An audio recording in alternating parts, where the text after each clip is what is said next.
শাহ আবু আলী কলমদার রহমতুল্লাহ আলাইহি, ওনার দরবারে উনি বসা। হঠাৎ করে এক মহিলা দই বিক্রি করতেছেন, দই মাথায় করে হাঁটতেছেন। শাহ আবু আলী কলমদার রহমতুল্লাহ আলাইহি, এই মহিলা, এই তুমি কি দই বিক্রি করবে মা?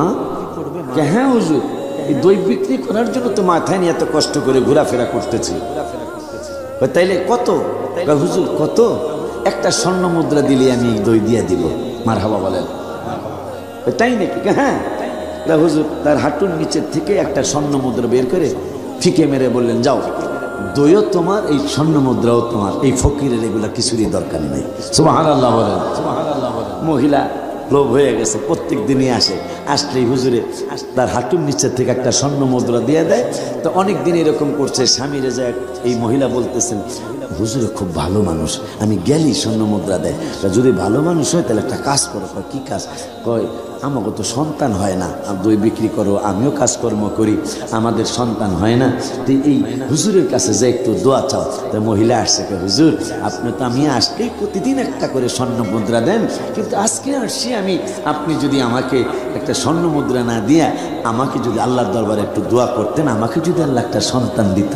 হুজুর বলল, মা তাহলে একটা কাজ করো, তোমাদের এলাকায় যত মহিলার সন্তান হয় না সব মহিলারা নিয়ে আসো, আমি একটা যা করার করে দিব। মহিলা গ্রামে গ্রামে হাটে, কার সন্তান হয় না? অনেক মহিলার জড়ো হয়ে গেল যে আমার সন্তান হয় না, আমার সন্তান হয় না। শাহ আবু আলী কলমদার রহমতুল্লাহি আলাইহি, তার কাছে অনেক গুণী মহিলার সে দই বিক্রেতা মহিলা সহ আসার পরে হুজুরে একটা পান দিলেন। পানটা ছিঁড়ে ছিঁড়ে সবাইকে দিলেন, বলে খাও তোমরা। একজন মহিলা পান খায় নাই। না খাওয়ার পরে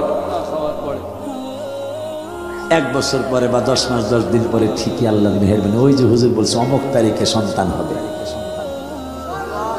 অমুক তারিখে সন্তান হবে, আল্লাহ ঠিকই ওই তারিখে সন্তান দিয়েছে।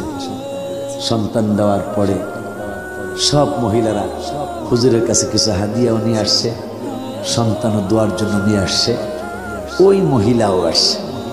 মহিলার চেহারাটা কালো হয়ে রয়েছে, আরে এরা পানের টুকরা খাইলো আর আমি খাইলাম না।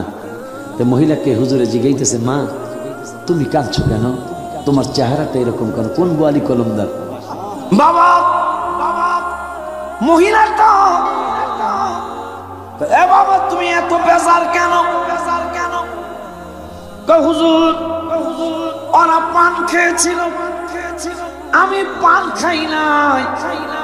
ও হুজুর, কই পান কি করছো? কই পাথরের নিচে রেখে দিয়েছে। একটা দৌড় মারো রে মা। সুবহানাল্লাহ কইবেন না? কই হুজুর কোথায় দৌড় মারবো?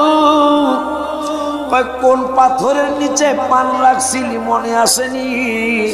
কই মনে তো আছে। কই তাইলে ওরা আসে সন্তান নিয়া, তুই আসছস খালি, একটা দৌড় মার, ওই পাথরের কাছে যা রে মা, ওই পাথরের নিচে যা, যায়া উল্টে দেখ কিছু পাস কিনা। মহিলা দৌড় মারছে, দৌড় মাইরা যায়া দেখতেছে যে পাথরের নিচে পানের একটা টুকরা যে পাথরের নিচে রেখেছিল, পাথরটা উল্টায়া দেখে একটা টকটকে নূরের সন্তান ছেলে কার সাথে যেন উপরের দিকে ছায়া খেলা করে। আরো জোরে কর।